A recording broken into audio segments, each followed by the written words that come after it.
Hello everyone, myself Krishan Priyanka, faculty of the Knowledge Institute of Nursing, and today we learn about the normal labor. Labor is a physiological process during which the product of the conception, like a fetus, membrane, umbilical cord, and the placenta are expelled out of the uterus. તો labour એ physiological process છે કે જેની અંદર જે કોન્સેપ્શનની જે product છે foetal છે membrane છે દેન અમ્બલિકલ કોર છે પ્લેઝેન્ટા છે એ એક્સપેલ આઉટ થાય છે યુટ્રસની બહાર. Definition of the normal labor check is a series of the event that take place in genital organ in an effort to expel the viable alive products of the conception out of the womb uterus through the vagina into the outerwards called the normal labor. So normal labor એક series of event છે કે step by step follow થતી હોય છે.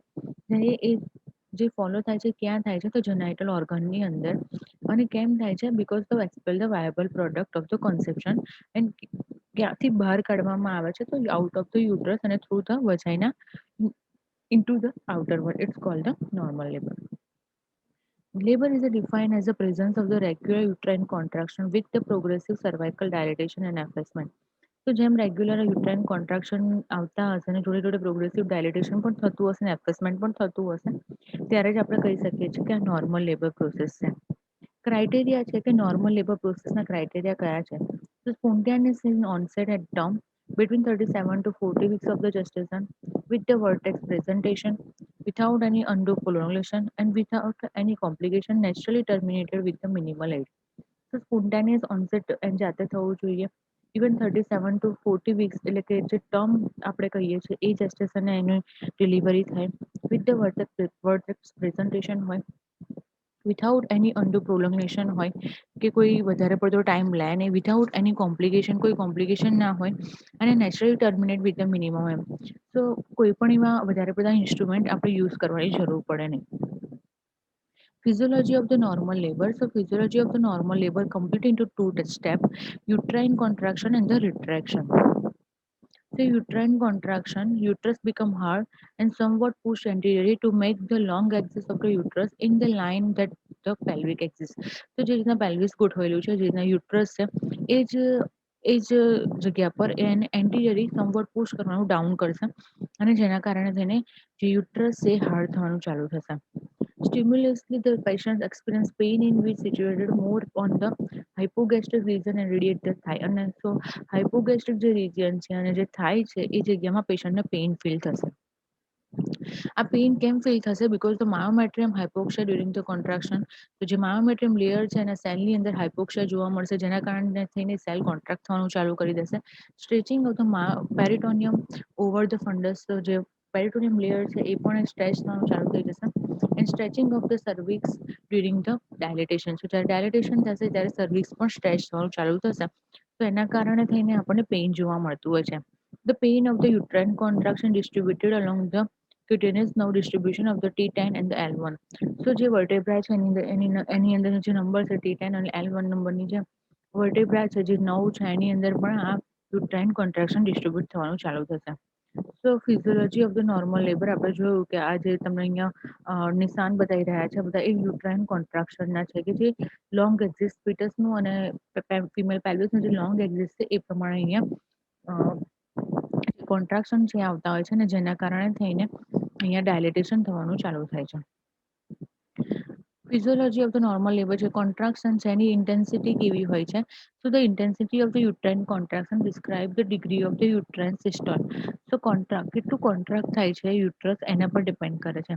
So intensity gradually increase with the advancement of the labor until it become maximum in second stage during the delivery of the baby.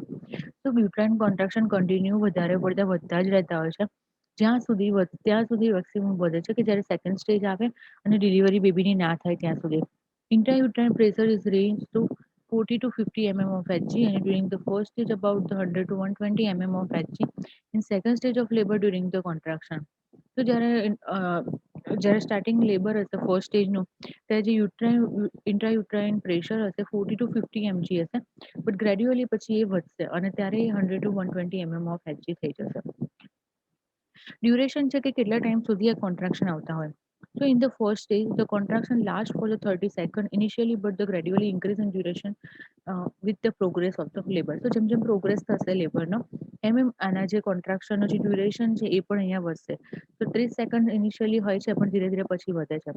Thus in the second stage the contraction lasts longer than in the first stage. તો first stage કરતાં પણ second સ્ટેજમાં આપણે અહીંયા contraction થોડા વધારે પડતા જોવા મળે છે. ફ્રીક્વન્સી છે. So in the early stage of the labor, the contraction come at the interval of the 10 to 15 minutes.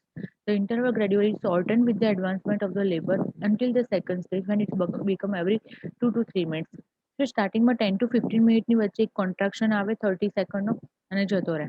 પણ જેમ જેમ સ્ટેજ એડવાન્સ થતો જશે, જેમ જેમ લેબર પ્રોસેસ વધતી જશે એમ અહીંયા ફ્રીક્વન્સી ઓછી થાય છે. 2 to 3 મિનિટ વચ્ચે ગેપ રહે છે, બટ જે કોન્ટ્રાક્શનનો ટાઈમિંગ હોય છે એ વધતો રહે છે. Second is a retraction. સો આપણે ફર્સ્ટ જોયું કે યુટ્રાઇન કોન્ટ્રાક્શન જે ફિઝિયોલોજીમાં આવે છે એ, અને second is a retraction. So retraction is a phenomenon of the uterus in labour which the muscles fibre are permanently shorten. તો જેમ જેમ કોન્ટ્રાક્શન થશે, જેમ જેમ ડાયલેટેશન થશે એમ જેને યુટ્રસના ત્યાં મસલ્સ હશે, બધા ફાઈબર્સ હશે, બધા શોર્ટ થવાનું ચાલુ થઈ જશે. તો અહીંયા તમે જોઈ શકો છો કે ફર્સ્ટ જે રિલેક્સ છે કોન્ટ્રાક્શન કે જે મસલ્સ છે એ રિલેક્સ છે, પણ જેવા જેવું કોન્ટ્રાક્શન આવે છે એવી રીતના આ કોન્ટ્રાક્શનના કારણે ખેંચાય છે, રિટ્રેક્શન થશે, પાછા એ થશે, એ રીતના ધીરે ધીરે કેવા થતા જાય છે, ધીરે ધીરે શોર્ટ થતા જાય છે. Unlike any other muscles of the body, the uterine muscles have this property to become shortened once and for all. તો બધા બોડીના મસલ્સ કરતા યુટ્રાઇન મસલ્સ છે એની અંદર જ આવી પ્રોપર્ટી છે કે કેવા થઈ જાય છે, શોર્ટ થઈ જતા હોય છે. Contraction is a temporary reduction in the length of the fiber. In contrast, retraction results in permanent shortening and the fiber are shortened once and for all. તો કોન્ટ્રાક્શન છે એ ટેમ્પરરી રિડક્શન કરે છે લેન્થનું, but જ્યારે રિટ્રેક્શન આવે છે, contract થાય, રિટ્રેક્ટ થાય એ રીતનું, તો પરમનન્ટલી જ્યાં ફાઈબર જે મસલ્સ ફાઈબર છે આપણે શોર્ટ થતા જોવા મળે છે. The net effect of the retraction on the normal labor are essential property in the formation of the lower uterine segment and dilatation and effacement up to the cervix. તો જેમ જેમ રિટ્રેક્શન થશે, ડાયલેટેશન તેમ થશે એમ અહીંયા આપણને લોઅર યુટ્રાઇન સેગમેન્ટની અંદર આપણને ડાયલેટેશન એફેસમેન્ટ જેવું જોવા મળશે. તો અહીંયા આપણે જોઈ શકીએ છીએ કે પ્રેગ્નન્ટ યુટ્રસ છે પણ લેબરની અંદર નથી ત્યારે કઈ રીતનું છે. ફર્સ્ટ સ્ટેજની અંદર કેવું ડાયલેટેશન થાય છે અને ધીરે ધીરે એનું એફેસમેન્ટ થવામાં ચાલુ થઈ જાય છે, અને લાસ્ટ સેકન્ડ સ્ટેજની અંદર વધારે પડતું આપણને અહીંયા ડાયલેટેશન જોવા મળી રહ્યું છે. To maintain the advancement of the presenting part made by the uterine contraction to help in ultimate explosion of the fetus, to reduce the surface area of the uterus, favoring the separation of the placenta, and effective hemostasis, stopping the blood flow after the separation of the placenta. તો જેવું પ્લેઝન્ટિંગ part બહાર આવતો હોય કે તરત જ આપણે એને એક્સક્લુઝન ઓફ ફિટસનું એ કોન્ટ્રાક્શન સાથે આપણે એને મેન્ટેન રાખવાનું છે. ઇવન જે સેપરેશન ઓફ પ્લેઝન્ટા આપણે જે કરીશું જેના કારણે સરફેસ એરિયા થોડો રિડ્યુસ થશે અને બને એટલું આપણે જે બ્લડ છે એનું સ્ટોપ કરવાનો ટ્રાય કરીશું. અહીંયા આપણે સ્ટેશન બતાવી રહ્યા છે કે જ્યારે ફિમેલ પેલ્વિસ આપણે જોયું હતું ત્યારે આપણે ઇસ્ચિયલ સ્પાઇન જોઈ હતી. તો જ્યારે આપણે વજાઇનલ એક્ઝામિનેશન કરીએ તો ઇસ્ચિયલ સ્પાઇનને 0 સ્ટેશન કાઉન્ટ કરવામાં આવે છે અને એના ઉપર કાઉન્ટ કરવામાં આવે કે કેટલે સુધીનું હેડ ડિલિવર થયેલું છે. અને એ રીતના આપણે અહીંયા ડાયલેટેશન જોઈ શકીએ છીએ કે એવરી મિનિટે 10 સેન્ટીમીટર ડાયલેટેશન થતું હોય છે. તો અત્યારે હેડનું સ્ટેશન કઈ જગ્યાએ છે એ આપણે આ રીતના ઇઝીલી કાઉન્ટ કરી શકીએ છીએ.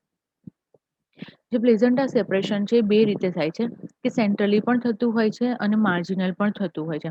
તો અહીંયા પિક્ચરમાં તમે જુઓ છો કે અહીંયા સેન્ટ્રલી અહીંયા આપણે અહીંયા જોઈ શકીએ છીએ કે સેન્ટ્રલી છે, પણ સેન્ટ્રલીમાં શું થશે કે અહીંયા બ્લડ ક્લોટ થવાનું ચાલુ થઈ જશે અને માર્જિનલ હશે તો ધીરે ધીરે એક સાઈડથી અહીંયા સેપરેટ થવાનું ચાલુ થશે. So it's all about the normal labor.